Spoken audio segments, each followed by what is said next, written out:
श्री शिवाय नमस्तुभ्यम। हर हर महादेव। देखिए दोस्तों, आज का यह वीडियो आप सभी के लिए बहुत ही ज़्यादा खास और विशेष होने वाला है। देखिए दोस्तों, हम सभी जानते हैं कि कल दिनांक 17 अप्रैल को गुरुवार के दिन वैशाख मास के कृष्ण पक्ष की पंचमी तिथि का दिन है। देखिए, गुरुवार का दिन बहुत ही विशेष है क्योंकि यह वैशाख महीने का पहला गुरुवार है और इस दिन आपको मात्र 7 चने की दाल इस प्रकार से समर्पित कर देना है। आपकी जो बड़ी से बड़ी समस्या है, जीवन की जो बड़ी से बड़ी मनोकामना है, वह महादेव की कृपा से निश्चित ही परिपूर्ण होगी।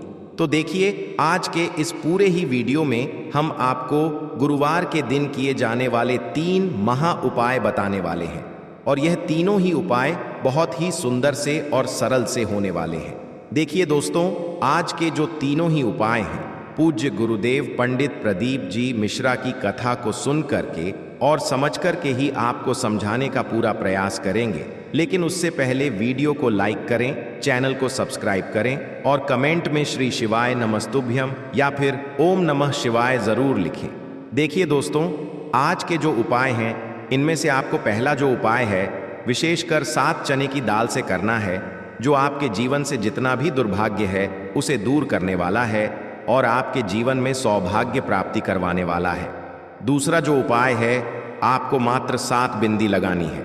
आपके घर की, आपके परिवार की जो भी समस्या है वह निश्चित ही दूर होगी। और तीसरा जो उपाय है, मात्र आपको एक बेलपत्र से करना है, जो कि माता अशोक सुंदरी का बहुत ही सुंदर सा उपाय होने वाला है। देखिए, यह उपाय भी आपके दुर्भाग्य को दूर करके आपकी जो फूटी से फूटी किस्मत है उसे चमकाने वाला है। तो चलिए दोस्तों, जान लेते हैं गुरु जी द्वारा बताए गए सबसे पहले उपाय के बारे में। देखिए, इस उपाय के लिए आपको सबसे पहले तो मात्र 7 चने की दाल लेनी होगी। आप 7 चने की दाल भी ले सकते हैं, 14 या 21 या 41 या फिर 51 चने की दाल भी ले सकते हैं, लेकिन आपको कम से कम 7 चने की दाल तो लेनी ही है। चने की दाल को लेते समय ध्यान रखना है कि यह कहीं से भी टूटी हुई, खंडित नहीं होनी चाहिए। देखिए, हमारे शास्त्रों में बताया गया है कि जो भी व्यक्ति गुरुवार के दिन चने की दाल अर्पित करता है तो वह स्वर्ण के समान ही मानी जाती है। यानी कि कोई भी व्यक्ति यदि स्वर्ण दान नहीं कर सकता है तो मात्र चने की दाल समर्पित कर देता है तो उसका जो भाग्य है वह चमक उठता है। देखिए, अब इसी के साथ में आपको मात्र एक स्टील के पात्र के अंदर 2 गुड़ के टुकड़े भी लेने होंगे। अब इसी पात्र के अंदर आपको जल डाल करके गुड़ वाला जल तैयार कर लेना है और इसी के साथ में आपको मात्र एक तांबे के पात्र के अंदर शुद्ध जल लेना होगा। अब देखिए, मात्र इन सभी सामग्रियों को लेकर के आपको पहुंच जाना है भगवान शिव के मंदिर में। देखिए, गुरु जी ने बताया है कि यह जो उपाय हैं, इसे आप सुबह से लेकर के शाम तक किसी भी समय में कर सकते हैं। देखिए, सबसे पहले तो आपके पास जो 7 चने की दाल है, इसे आपको जो आपने गुड़ वाला जल तैयार किया है इसके अंदर डालनी है। मात्र आपको थोड़ा सा गुड़ वाला जल तैयार करना है और इसी के अंदर आपको ये चने की दाल डालनी है। देखिए, जब भी आप ये गुड़ वाले जल के अंदर चने की दाल डालेंगे तब आपको बृहस्पतेश्वर महादेव का मन में स्मरण करना है। देखिए, यदि आप बृहस्पतेश्वर महादेव का स्मरण करते हैं तो आपका जो गुरु ग्रह है वह मजबूत होता है और यदि आपका गुरु ग्रह मजबूत होता है तो आपका जो भाग्य है वह आपका साथ देने लगता है। यानी कि जो भी कार्य आप कर रहे हैं निश्चित ही आपको उसमें सफलता प्राप्त होती है। अब देखिए दोस्तों, आपने जो गुड़ वाला जल तैयार किया है, साथ ही साथ आपने जो उसमें 7 चने की दाल डाली थी, इसे आपको भगवान शिव के शिवलिंग पर अर्पित कर देनी है। श्री शिवाय नमस्तुभ्यम। इस मंत्र का जाप करते हुए देखिए दोस्तों, जो भी व्यक्ति गुड़ से युक्त चने की दाल शिवलिंग पर इस प्रकार से गुरुवार के दिन अर्पित करता है तो उसका जो भाग्य है वह चमक उठता है। जब भी आप यह चने की दाल शिवलिंग पर अर्पित करेंगे तब आपको जो अपना व्यापार उसका मन में स्मरण करना है या फिर जो भी कार्य आप प्रारंभ करना चाहते हैं, जिस भी कार्य में आप सफलता प्राप्त करना चाहते हैं, उसका आपको मन में स्मरण करना है। अब दोस्तों, आपके पास जो जल का पात्र है, इसमें से थोड़ा सा जल तो आपको शिवलिंग पर, जहां श्री गणेश जी वाला स्थान होता है, वहां पर आपको अर्पित करना है। फिर आपको थोड़ा सा जल श्री कार्तिकेय जी वाले स्थान पर अर्पित करना होगा। फिर आपको थोड़ा सा जल माता अशोक सुंदरी वाले स्थान पर अर्पित करना होगा। फिर थोड़ा सा जल आपको माता पार्वती के हस्तकमल यानी कि कटी वाले भाग पर अर्पित करना होगा और अंत में जो आपके पास शेष जल बचेगा इसे आपको भगवान शिव के शिवलिंग पर ही अर्पित कर देना होगा। श्री शिवाय नमस्तुभ्यम। इस मंत्र का जाप करते हुए तो दोस्तों मात्र इतना सा उपाय आपको इस वैशाख मास गुरुवार पंचमी पर करना है। आपकी जो रूठी हुई किस्मत है वह निश्चित ही चमक उठेगी। अब दोस्तों हम जान लेते हैं गुरुजी द्वारा बताए गए दूसरे चमत्कारिक उपाय के बारे में। देखिए, इस उपाय को करने मात्र से आपके जीवन की जो भी तकलीफें हैं, जो भी समस्याएं हैं, उन्हें स्वयं महादेव दूर करने वाले हैं। तो देखिए दोस्तों, इस उपाय को करने के लिए सबसे पहले तो आपको मात्र थोड़ा सा पीला चंदन लेना होगा। इसी के साथ में आपको मात्र एक तांबे के पात्र के अंदर शुद्ध जल लेना होगा। अब देखिए दोस्तों, मात्र इन दोनों ही सामग्रियों को लेकर के आपको पहुंचना है भगवान शिव के मंदिर में। यह उपाय भी आप सुबह से लेकर के शाम तक किसी भी समय में कर सकते हैं। देखिए दोस्तों, यह जो उपाय है विशेषकर 7 बिंदी वाला उपाय होने वाला है, जो कि आपकी हर प्रकार की समस्या को समाप्त करने वाला है। देखिए, गुरुजी ने बताया है कि यदि यह उपाय आप प्रदोष काल के समय में करते तो यह उपाय आपके लिए और भी अधिक सर्वोत्तम होने वाला है। प्रदोष काल का जो समय है वह सूर्यास्त से 45 मिनट पूर्व शुरू होता है और सूर्यास्त के 45 मिनट बाद तक रहता है। यानी कि यह जो 1.5 घंटे का समय है, इसमें आप यह उपाय करते हैं तो आपके लिए सर्वोत्तम होता है। या फिर आप यह उपाय सुबह से लेकर के शाम तक किसी भी समय में कर सकते हैं। देखिए दोस्तों, सबसे पहले तो आपके पास जो चंदन है इसे आपको अपने सीधे हाथ की चीटी उंगली के जो पास वाली उंगली होती है, अनामिका उंगली, उसमें आपको लेना होगा। और चंदन की जो सबसे पहली बिंदी है इसे आपको शिवलिंग पर, जहां गणेश जी का स्थान होता है, वहां पर आपको पहली बिंदी लगानी है। फिर वापस से आपकी जो उंगली है उसे आपको चंदन के अंदर डुबोनी है और दूसरी बिंदी आपको श्री कार्तिकेय जी वाले स्थान पर लगानी है। फिर वापस से आपको अपनी उंगली को चंदन के अंदर डुबोनी है और आपको तीसरी बिंदी माता अशोक सुंदरी वाले स्थान पर लगानी है। फिर वापस से आपको अपनी उंगली चंदन के अंदर डुबोनी है और आपको जो चौथी बिंदी है वह माता पार्वती के हस्त कमल यानी कि कटी वाले भाग पर लगानी है।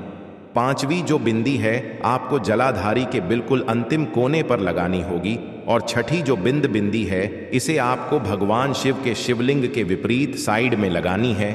और अंतिम और जो 7वीं बिंदी है इसे आपको भगवान शिव के शिवलिंग पर लगानी है।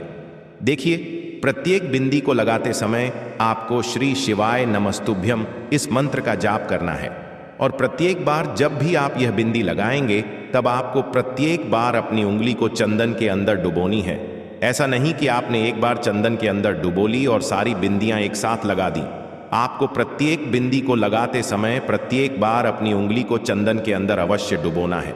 इस बात का को विशेषकर ध्यान रखना है, नहीं तो आपको इस उपाय का कोई भी फल प्राप्त नहीं होगा।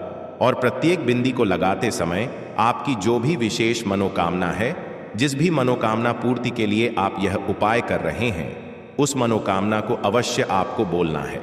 अब दोस्तों, आपके पास जो अंत में एक लोटा शुद्ध जल बचा हुआ है इसे आपको भगवान शिव के शिवलिंग पर ही समर्पित कर देना होगा।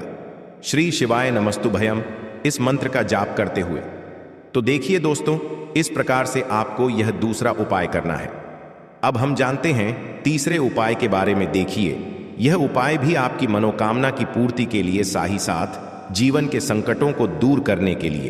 तो देखिए, इस उपाय के लिए आपको एक प्यारी सी और सुंदर सी बेलपत्र लेनी है जो कहीं से भी खंडित नहीं होनी चाहिए। इसी के साथ में आपको थोड़ा सा पीला चंदन लेना होगा और इसी के साथ में आपको मात्र एक लोटा शुद्ध जल लेना होगा अपने घर से। अब दोस्तों, इन सभी सामग्रियों को लेकर के आपको पहुंच जाना है सीधे भगवान शिव के मंदिर में। देखिए, यह उपाय भी आप सुबह से लेकर के शाम तक किसी भी समय में कर सकते हैं।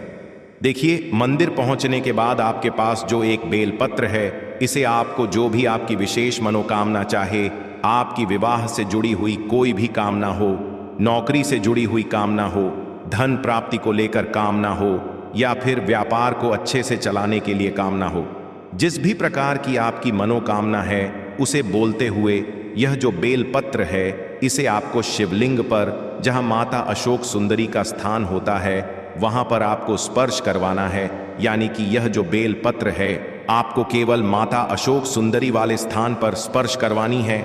आपको यह बेल पत्र समर्पित नहीं करनी है। देखिए, बेल पत्र आपको इस प्रकार से स्पर्श करवानी है कि इसकी जो चिकनी साइड है वह शिवलिंग से स्पर्श रहेगी, डंडी वाला भाग जलाधारी की ओर रहेगा और पत्ती वाला भाग शिवलिंग की तरफ रहेगा। इस प्रकार से आपको यह बेलपत्र स्पर्श करवानी है। अब यह जो बेलपत्र है इसे आपको माता अशोक सुंदरी वाले स्थान से उठा लेनी है और आप जो पीला चंदन लेकर के आए थे इसमें आपको थोड़ा सा जल मिलाना है और इस बेलपत्र की जो तीनों पत्तियों को जोड़ने वाली डंडी है, इस डंडी पर आपको मात्र पीले चंदन की एक बिंदी लगा देनी है। यानी कि बेलपत्र के जिस स्थान पर 33 कोटि देवी देवताओं का स्थान माना जाता है वहां पर आपको मात्र एक बिंदी लगानी है। फिर आपकी जो भी अधूरी मनोकामना है उन्हें आपको मन में स्मरण करना है और आपकी जो भी मनोकामना है उसे बोलते हुए यह जो बेलपत्र है इसे आपको भगवान शिव के शिवलिंग पर ही अर्पित कर देनी है। बेलपत्र की जो डंडी है वह जलाधारी की ओर रहेगी और इसकी जो चिकनी साइड है वह शिवलिंग से स्पर्श रहेगी। इस प्रकार से आपको यह बेलपत्र शिवलिंग पर ही अर्पित कर देनी है। देखिए, जब भी आप यह बेलपत्र माता अशोक सुंदरी वाले स्थान पर स्पर्श करवाएंगे, साथ ही साथ शिवलिंग पर अर्पित करेंगे, तब दोनों ही बार आपको अपनी मनोकामना को बोलना है। अब दोस्तों, अंत में जो आपके पास एक लोटा शुद्ध जल है इसे आपको भगवान शिव के शिवलिंग पर ही धीरे धीरे अर्पित कर देना होगा। श्री शिवाय नमस्तुभ्यम। इस मंत्र का जाप करते हुए जो भी व्यक्ति वैशाख गुरुवार के दिन पीला चंदन शिवलिंग पर इस प्रकार से अर्पित करता है तो उसका जो भाग्य है उसका उदय होता है। तो देखिए दोस्तों, इस प्रकार से आज के इस वीडियो में हमने आपको वैशाख महीने के पहले गुरुवार पर किए जाने वाले 3 महा उपाय बताए। जो भी आपके लिए उचित है उसे आप कर सकते हैं। श्री शिवाय नमस्तुभ्यम। हर हर महादेव।